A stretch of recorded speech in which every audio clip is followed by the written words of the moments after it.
एक ढेले के अंदर 25,000 आंखें हैं। अच्छा।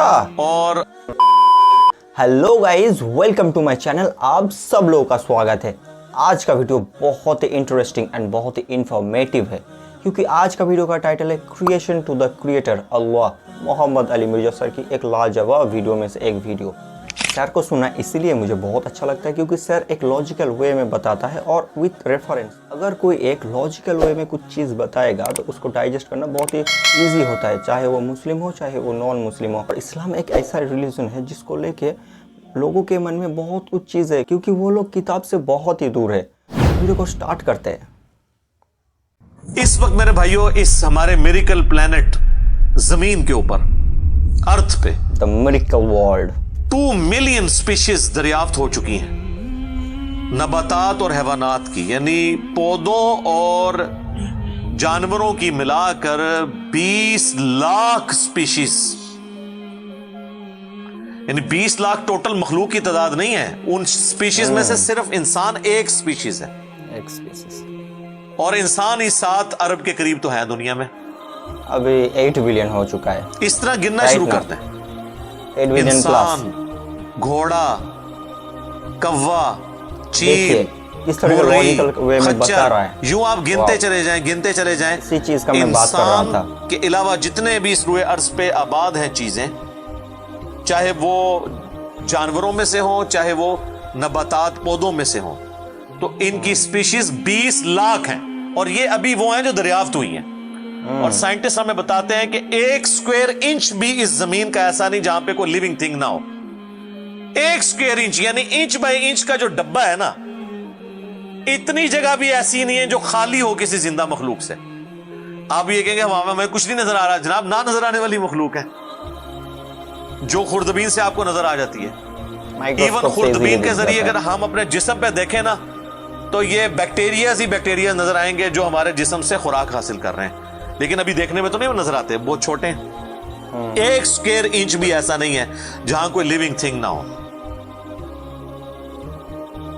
तो स्पीशीज की तादाद फिर एक स्पीशीज की किस लेवल तक होगी?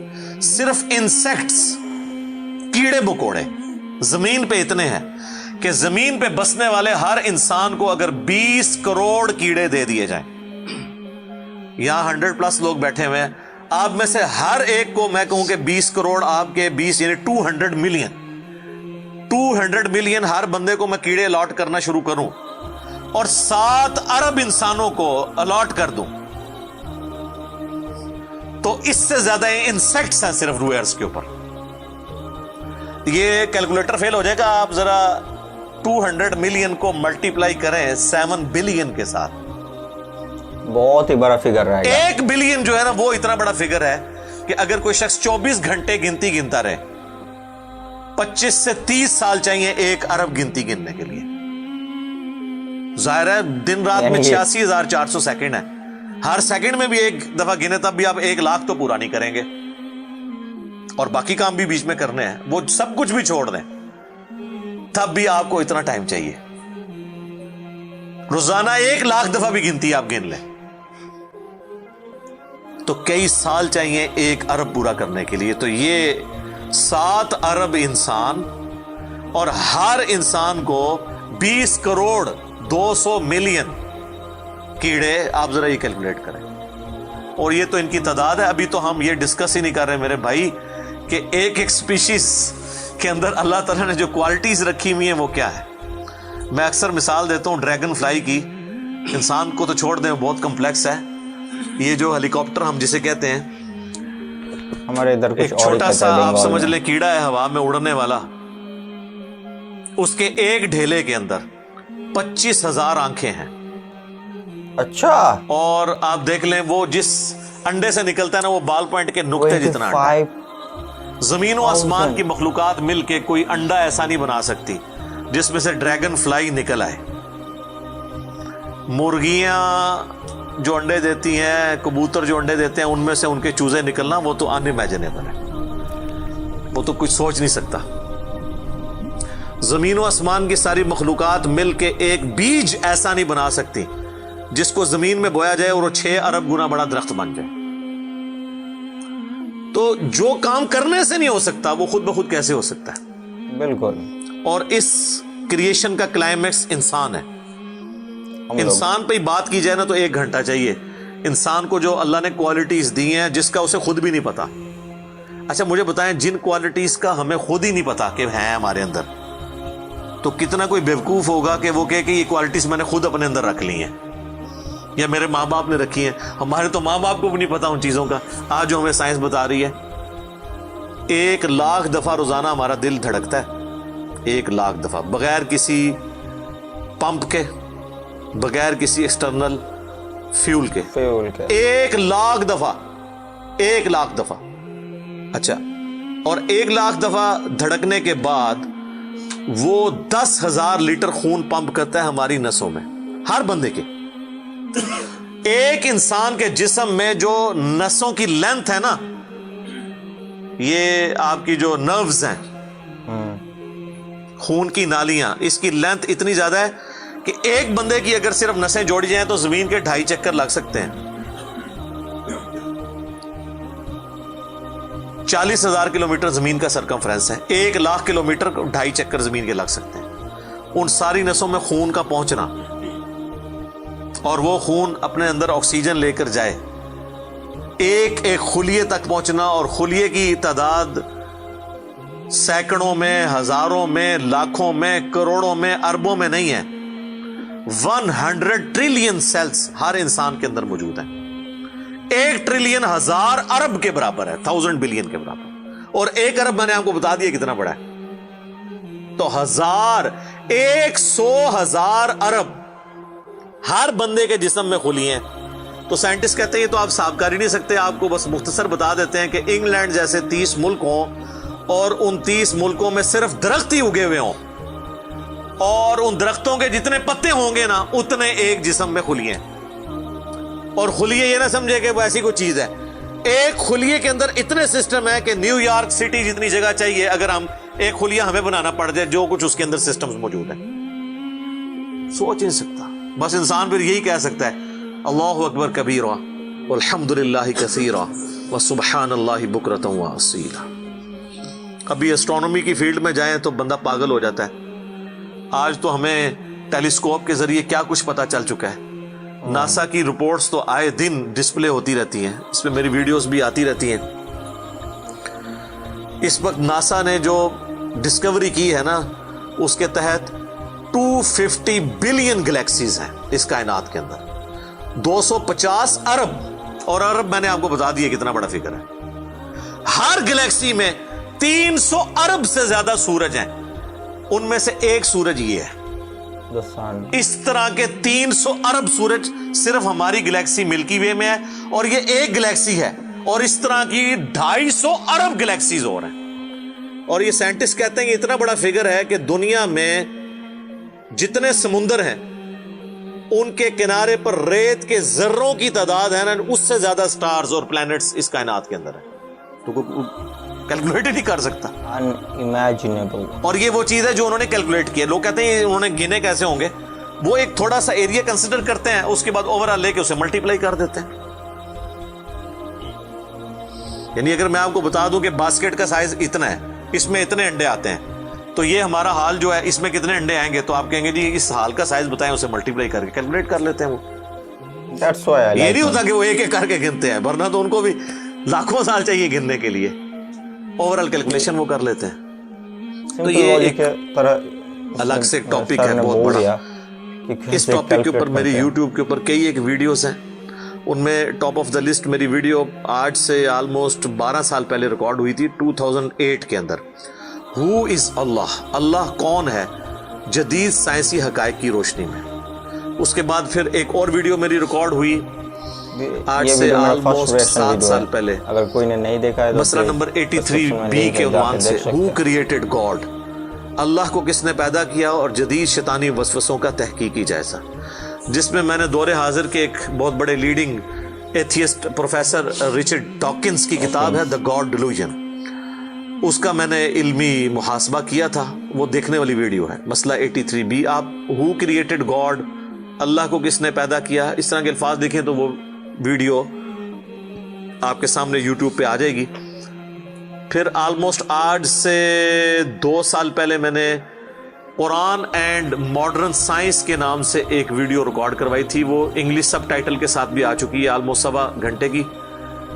उसमें एक हिंदू भाई ने कुरान हकीम पे एक एतराज़ किया था, तो उसके जवाब में मैंने पूरी डॉक्ट्रिन क्लियर की थी कि कुरान हकीम में जो साइंटिफिक फैक्ट्स हैं उनको आपने किस हवाले से लेना है। कुरान जो है ये लिटरेचर की बुक है, ये साइंस की किताब नहीं है। अलबत्ता फिजिकल फिनोमेना ऑफ नेचर पे बात करती है, तो इसको लिटरेचर की ज़ुबान में लेना होगा। और इस हवाले से जो मुख्तलिफ चीज़ें सामने आती हैं गैर मुस्लिमों के एतराज़ात, उसमें मैंने ओवरऑल डॉक्ट्रिन कवर की थी। फिर ऑलमोस्ट 8 से साल पहले एक फितना उठा था, ये क्या ज़मीन साकिन है उसके ऊपर भी मैंने एक डिटेल वीडियो दी थी। उसमें मैंने कई एक साइंटिफिक फैक्ट्स के हवाले से डिस्कशन की थी। मेरा ख्याल है इतनी डेप्थ तो किसी और ने गुफ्तगू, डॉक्टर जाकिर नाइक का तो एक आध लेक्चर है, वो भी बिल्कुल सतही किस्म की गुफ्तगू है, जो बिल्कुल क्रिटिकली चीज़ों को एक एक इशू को रिजॉल्व करना ये नसीब वालों का हिस्सा है। अल्लाह ताला जिसको इस काम के लिए उठाए। तो मैंने यानी हर एतबार से कई एक वीडियोस मेरी रिकॉर्डेड है। उसके लिए बड़ा फिर ब्लैक होल की डिस्कवरी हुई आज से 2 साल पहले, उस पर मेरी एक वीडियो आई थी। तो आप यूट्यूब पे जाके साइंस और इंजीनियर मोहम्मद अली मिर्जा लिख दें तो वो सारी वीडियोस हैशटैग के साथ आपके सामने आ जाएंगी। एक एक करके देखना शुरू करें। अब मैं वो सारी बातें, ये तो मेरा बड़ा फेवरेट टॉपिक है, मैं 1 घंटा और फिलबदी इन फैक्ट्स पे बोल सकता हूँ, लेकिन अब ऑलमोस्ट आधा घंटा पीछे बाकी रह गया, तो मैंने ये आयात भी मुकम्मल करनी है। मैंने ओवरऑल एक इस हवाले से आपको बताया कि कुछ छोटी चीज़ नहीं जो अल्लाह ताला फरमा रहा है कि आसमानों और ज़मीन के पैदाइश में और रात और दिन के आने जाने में। अब ये रात और दिन का आना जाना ये कोई छोटा मामला है? आज तो मतलब साइंस की वजह से हमें जो चीज़ें पता है वो हमसे पहले तो लोगों को पता ही नहीं थी। उनका तो ईमान बिल गैब था जिन बातों पे, हमें तो वो चीज़ें सामने नज़र आ रही हैं। 3 बड़ी बड़ी मोशंस जो डिस्कवर हुई है ना ज़मीन की, उनमें से पहली मोशन यह है कि जमीन हर सेकंड में आधा किलोमीटर अपने महवर के गिर्द घूमती है। 1 सेकंड में आधा किलोमीटर, जिसकी वजह से 24 घंटे में हमारा दिन रात मुकम्मल होता है। मैं इक्वेटर की बात कर रहा हूं, उसके इर्द गिर्द, मैं नॉर्थ और साउथ पोल की बात नहीं कर रहा हूं। वहां तो सूरज विद रिस्पेक्ट टू जमीन जो है उफक के साथ चल रहा होता है, वो अलग मामला होता है। वो फिर आपको पूरी साइंस समझानी पड़ेगी। एक आम डिस्कशन में बात कर रहा हूं। दूसरी मोशन है जमीन की 1 सेकंड के अंदर, ये तो होगी ना आधा किलोमीटर, वो है 1 सेकंड के अंदर 30 किलोमीटर सूरज के गिर्द। और ये इस रफ्तार को कोई सोच सकता है? 1 सेकंड में 30 किलोमीटर, ये गोली की रफ्तार से 60 गुना ज्यादा रफ्तार है। ये 1 सेकंड में 30 किलोमीटर। गोली 1 सेकंड में आधा किलोमीटर तय कर सकती है, और जमीन 1 सेकंड के अंदर सूरज के गिर्द 30 किलोमीटर, जिसकी वजह से 365 दिनों में हमारा साल मुकम्मल होता है। और ये दो तो फिर भी थोड़ा बहुत बंदा दिमाग में सोच सकता है। जो तीसरी मोशन है ना, वो जमीन और पूरा हमारा ये सोलर सिस्टम समेत हमारे सूरज के 1 सेकंड में 200 किलोमीटर की रफ्तार से एक स्टार वेगा है उसकी तरफ पिछले 15 अरब साल से ट्रेवल कर रहे हैं। जरा आप जरा लेंथ देख लें। इसीलिए जो कायनात के फासले हैं वो लाइट ईयर्स में मापे जाते हैं। वहां तो आपके सब कुछ फेल हो जाता है। यानी रोशनी 1 साल में जितना फासला तय करती है ना, इसे कहते हैं लाइट ईयर। और रोशनी जनाब घोड़े की रफ्तार से, बोइंग की रफ्तार से, मिसाइल की रफ्तार से नहीं चलती। रोशनी की रफ्तार है 3 लाख किलोमीटर 1 सेकंड में। 1 सेकंड में रोशनी जमीन के 7 चक्कर काट सकती है। 3 लाख किलोमीटर या 1,86,000 मील, क्योंकि जमीन का सरकमफ्रेंस 40,000 किलोमीटर है। तो 7 चक्कर काटे जमीन के 1 सेकंड में रोशनी, 1 सेकंड में 7 चक्कर जमीन पूरी के काट ले, और ये साल तक ट्रेवल करती रहे, तो वो 1 लाइट ईयर है। तो 1 लाइट ईयर जो है वो कैलकुलेशन करते हुए कैलकुलेटर फेल हो जाता है। ये तो अल्लाह ही अल्लाह है। आप मुझे बताएं, जिस अल्लाह का तारुफ ये है, तो बाबे किधर आ जाए बीच में? बाबों को तो ये जब हम बातें बताएं ना तो वो हमारी वीडियोस देख के बयान भी नहीं कर सकते। तो कहते हैं जी वो बाबे कहते हैं मैनू गुस्सा है, मैं जमीन आसमान जमीन ते सुट दिया ना, तेनू आसमान दे साइज का पता ना जमीन का, एवं कहानियां तू बनाना, फिर पता ही किसी चीज का नहीं। तो आज जिस तरह खुदा उभरा है, वो अल्लामा वहीदुद्दीन खान साहब है इंडिया के, 95 ईयर्स उनकी एज है ऑलमोस्ट। उन्होंने किताब लिखी है द गॉड अराइजेस, खुदा उभरता है। खुदा जिस तरह उभरा है ना जी इस लेटेस्ट वर्ल्ड के अंदर साइंटिफिक फिनोमेना की डिस्कवरी के बाद, अभी तो आप स्ट्रक्चर ऑफ जीन के ऊपर डिस्कशन करना शुरू करें, ये जीन्स क्या बला हैं और इंसान और नबातात और हैवानात की रिप्रोडक्शन का क्या सिलसिला है, ये तो अनबिलीवेबल डाटा है, कोई इंसान सोच भी नहीं सकता। और ये इतना मैनेजेबल है कि साइंटिस्ट हमें कहते हैं कि ये सारी की सारी चीजें इतनी फाइन ट्यून है कि अगर एक बाल पॉइंट अपनी नोक पे खड़ा किया जाए तो खड़े नहीं हो सकता, कितना बैलेंस आप मर्जी कर लें। 1 अरब साल तक अगर वो अपनी नोक पे खड़ा रहे, इससे ज्यादा बैलेंस इस कायनात के अंदर है, और वो जरा सा भी डिस्टर्ब हो जाए तो ये कायनात तबाह हो जाए। ये तो बहुत कुछ इसमें बयान किया जा सकता है, लेकिन मैं उसको स्किप करता हूं। बाकी अल्लाह से हम उम्मीद करते हैं कि ये अल्लाह करे। पिछला कुरान तो हमारा 344 लेक्चर्स में मुकम्मल हुआ था 9 सालों के अंदर, तो इस दफ़ा तो लग रहा है शायद ये कोई 400 लेक्चर्स बन जाएं या 450, लेकिन कोशिश मैं कर रहा हूँ कि इन डेप्थ गुफ्तगू की जाए, कोई तशनगी किसी की बाकी ना रहे कि इस आयत में ये एक इम्पॉर्टेंट चीज़ थी जो इससे रिलेटेड थी, वो ब्रीफ करना ज़रूरी थी। बाकी तो कुरान की तफसीर पिछले 1400 साल में सैकड़ों लिखी गई, हमारे बाद भी लोग बयान करेंगे, ये किताब कभी पुरानी नहीं होगी। हर आने वाला दौर कुरान हकीम की नई नई चीज़ें लोगों के सामने आश्कार कर रहे हैं। ये तो एक ना ख़त्म होने वाला मामला है, ये अल्लाह की किताब है, कोई इंसान की लिखी हुई किताब नहीं है। और ये याद रखिएगा, इल्हामी किताबें कभी पुरानी नहीं होती, क्योंकि ये ह्यूमन इंस्टिंक्ट से डील करती हैं। बाकी आप कोई भी किताबें देखें, कुछ अरसे बाद नई थ्योरी आ जाएगी, नई डिस्कवरीज आ जाएंगी, वो चीज़ें नई नई जो है वो इन्वेंशंस आ जाती हैं, पुरानी एब्सोल्यूट हो जाती हैं। अब देख लें, हमने तो अपनी ज़िंदगी में कई चीज़ें एब्सोल्यूट होते देखी हैं। ये जो लैंडलाइन फ़ोन है, पूरे मोहल्ले में एक फ़ोन होता था, आज आपको पूरे शहर में भी एक फ़ोन ही नज़र आएगा मोबाइल फ़ोन के बाद। लेकिन इल्हामी किताबें पुरानी इसलिए नहीं होती कि आज से 10,000 साल पहले के इंसान की भी ह्यूमन इंस्टिंक्ट वही थी जो आज है, और जो क़यामत तक है, जो अल्लाह ने हमारी जिबिलत में रखी है। बीवी बच्चे माँ बाप, ये मुआशरा, इसके साथ किस तरह डील करना है और इस सिस्टम में रहते हुए अल्लाह को कैसे राजी करना है, ये इशूज़ हमेशा इसी तरीके से रहेंगे। इसलिए इल्हामी किताबें कभी पुरानी नहीं होती। और देखें, आज भी आप किताब पढ़ते हैं तो लगता है आज की बात हो रही है। सुब्हानक अल्लाहुम्मा व बिहम्दिका अशहदु अल्ला इलाहा इल्ला अंता अस्तगफिरुका व अतूबु इलैक व मा अलैना इल्लल बलागुल मुबीन। जज़ाकुमुल्लाहु खैरा।